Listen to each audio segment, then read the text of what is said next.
gamers, Rob here, and I'm going to apologize for the format. This is more kind of my old style format where I was a little bit more vlogger than production quality.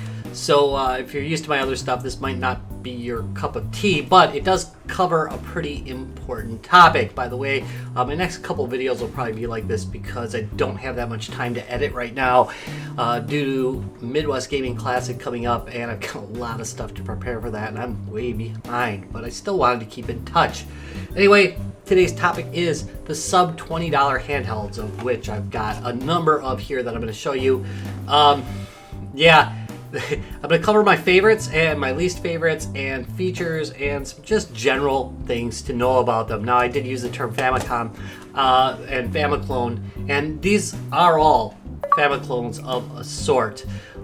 Most of these don't have SD readers on them. In fact, I don't have any of them. I think in the future, you're probably going to see some with that getting into the sub $20 range, but right now, I haven't even seen one that has the ability to read an SD card, but it's probably coming eventually, maybe by the end of this year, maybe into the next year.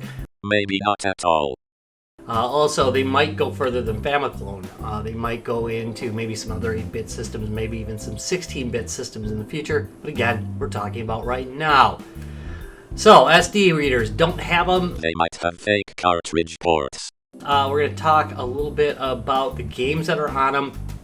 They usually list as like 1 million games or like 100,000 games. Of course, there's a lot of repeats.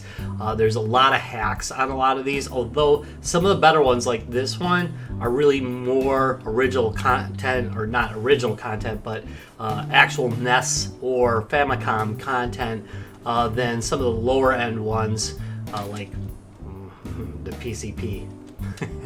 We'll talk about this one. I'm going to note that if you're expecting perfect emulation, the sub $20 range is not the place to go. Although you can get pretty good emulation, it's never, I'm not going to say it's never, but in many cases it's not going to be perfect. There's going to be slowdowns, there's going to be things that run faster, especially in the case of this guy here, the fake bit boy. Wait, this is the fake one, right? Yeah, this is the cool baby. I was afraid I was going to pick up the wrong one. Anyway, the cool baby right here, which runs things a little bit too fast. Another note is they can be unreliable. In other words, catastrophic breakdowns are fairly common in this class, although the two that I have picked I've had for a pretty long time. Some of them like more than a year, and they haven't shown any signs of having any problems, so that's one of the reasons why I picked them. That is pretty much the synopsis of what these are. Let's go into what you should be looking for in them.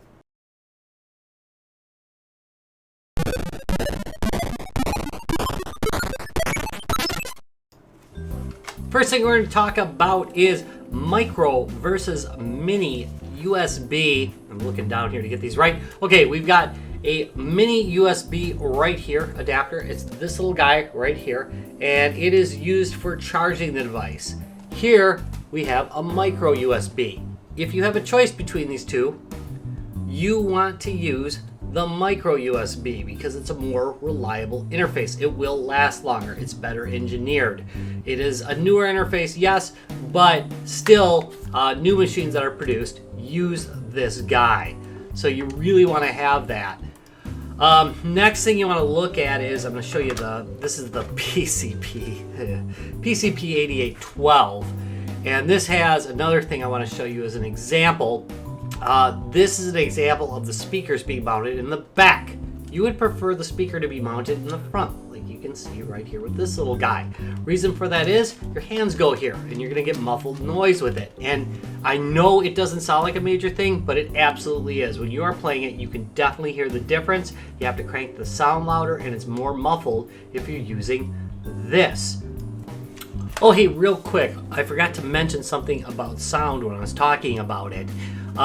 One thing to really look for on these two is if you look right here, I've got a little dial to dial in sound, and some have either a volume up, volume down buttons, or some of them also have a slider that you can use for volume. What you absolutely don't want, boy, this guy's getting picked on, is just one button that says sound on it, because then you're just scrolling through the sound, it is really annoying. And they almost always start cranked like this. That's really annoying. While I'm here, we might as well bring up form factors. Form factors, it tends to really break down into these two types of form factors, which is more of a PSP style design and more of a Nintendo Game Boy design, although there is a Game Boy station here. I'm sorry, GB station. I think it's for Great Britain. And it is an SP design. But for the most part, you see these two. I prefer this one because it fits in a pocket better. Some people prefer these because of their split D-pads. And split D-pads causes it doesn't cause a problem. It actually is a solution for a problem that you see in a lot of these. I'm going to cover that real quick, which is D-pad quality. This is big. This is something you really need to pay attention to because I'm going to look at these two. And even though they look very similar, the D-pad on this one is nowhere near as good as the one on this. And the reason for that is, I'm going to bring this way up to you. I'm going to push this to the right, and I'm going to push it to the back. See what it just did? It collapsed. Okay, and if it collapses like this, what happens is you keep going in the last direction you pressed, even though you pressed the other direction. There's two ways to resolve that particular issue. Actually, there's three. The first one I already mentioned, which is splitting the D-pad, so you've got separate surfaces to press. But in the case of this, there's actually support in the center, which allows it to move freely. That way you can slide your finger across and control it decently. The other solution is what they tried here, and actually it failed in this case, but you'll see that, see how the edges go way up? That's the other way they try to correct it. The absolute positively worst of these have a flat D-pad that also locks. Those are really pretty much unbearable. Right, so let's talk a little bit about screens. Keep an eye on the screen format. I'm seeing more of them that have kind of a wide screen format where they really stretch the screen. Most of these I have in the really cheap category honestly don't do that. They're pretty good about not doing it, but there will be some distortion. They're not absolutely perfect. Another thing to look for that I've heard complaints about is a bluish tinge, and this one actually has a little bit of a bluish tinge to it. You can definitely see it in the menu system. Now you won't see it like when I'm doing screen output, but you'll definitely see it on the screen itself. Just a little bit of bluish, and this isn't the only one. The PCP 8000 series also has that problem. Another thing to look for is some kind of screen tear. I don't see it as well as I used to be honest. I used to play with GP2X, and I think it's just blinded me to it, but there is some screen tear going on most of these. It may bother you, it may not. Watch videos, see if it has something that's really, really bugging you, and if it does, avoid it. Watch videos. That's a really good way to do it. Another thing that almost all these should have, you should almost always have some kind of video output for it so that you can output to a TV screen. They're always going to be composite out, but at least you can play it on your TV, and it is a really nice feature, just when you feel like sitting back and playing. Some of them have longer cords than others. Unfortunately, none of these seems to be very consistent about what cord ships with them, so, it's just how it is. All right, finally, the thing to really look at is the plastics quality. Some of these can be super cheap. Both of these have good, decent construction quality on them. However, things like the PCP, these are just crazy cheap. They have some really cheap plastics. Things tend to break off of them too. They're not like really super great. Plastics quality is pretty serious. The other thing in general is construction quality can be a little bit lacking. In fact, you can see there's a little bit of separation on the top of the screen here. This is really common with this particular form factor. So these, for whatever reason, I don't know why it is, maybe these were some of the first ones made, but they very often have things that just kind of go wrong with them. So something to really, really consider.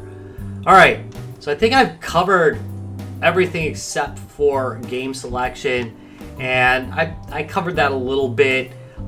Note that you're almost always going to find some repetition. Very often you're going to find games that just plain don't work even though they're on the game list. They don't test these very well. Very often you're going to find that many of these actually have the exact same games. But the thing to look at is almost every vendor has a list of what games are on there. You need to really look at that list. Do you recognize the games that are on there? Because I will guarantee on this one, you're not going to recognize barely any of these. And the same goes for this guy. The My Arcade has the same problem. In fact, these share some games as I recall. But this thing has games that were basically made for them by third-party companies or hacks of other games. So try to keep... It's just my personal preference, but I try to keep it to ones that run like original Famicom or original NES games. I think they're just a lot better because the quality's there. Another note with the games is you're never going to find a save feature on these, at least not at the current state of things. So if you're looking to play adventure games, this isn't your thing. You're going to really want to get something that's a little bit more expensive. All right, let's talk about what my favorite ones are. And here are my two picks of the litter. On the right here, we have the Q3 by Retro Game, and we have the GB Station Lite. Both of them are not perfect products, but the things that they do have are workable D-pads and buttons. That's really nice. They both have really pretty decent screens. Yes, they both have that slightly bluish tinge. This one a little bit less than this one, but both the screens are acceptable. I like the form factor of the screens, and they just look good. Both have video out, which is a big deal. Also, both of them have volume control knobs as opposed to the one button like one of these I can mention. And they all are durable, or well, both are durable. They also feature front speakers, which I tend to like. Now, unfortunately, neither one of these uses a micro USB charge port. This one uses a mini one, and this one uses a proprietary one that comes with it, which is really weird.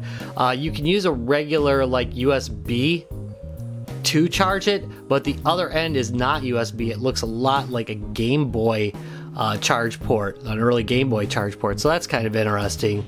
The other really weird thing about this guy right here is this one has a cartridge port. It doesn't run any real cartridges. This is actually just a jumper, and you put it in and it gives you a different set of games. But the collection of games on both is really good. The GB Station Lite, it's got a little bit better collection of games than the Q3, but I think either one's a good choice, and neither one of them is going to set you back more than like $16 delivered. So all in all, these guys get the thumbs up. All right, so what about the other ones? Alright, so the runner-up, of course, is the Cool Baby BitBoy clone, which you can get for around $20. I really love the form factor. It does have a micro USB charger, and it does have the volume control knob like I like to have on these. Unfortunately, the D-pad is slightly substandard. It's not as good as a real BitBoy D-pad, and that is kind of a big deal. Also, the A and B buttons are vertically aligned, which just feels weird to me. I don't know why they started doing that, but that's really common in clones right now. The screen isn't terrible. It's definitely not as good as the original BitBoy screen. And yeah, it feels good, but it is a slightly imperfect one. However, if you do love the features that it has, it's good enough. All right, let's just talk about the rest. Retro Game 401.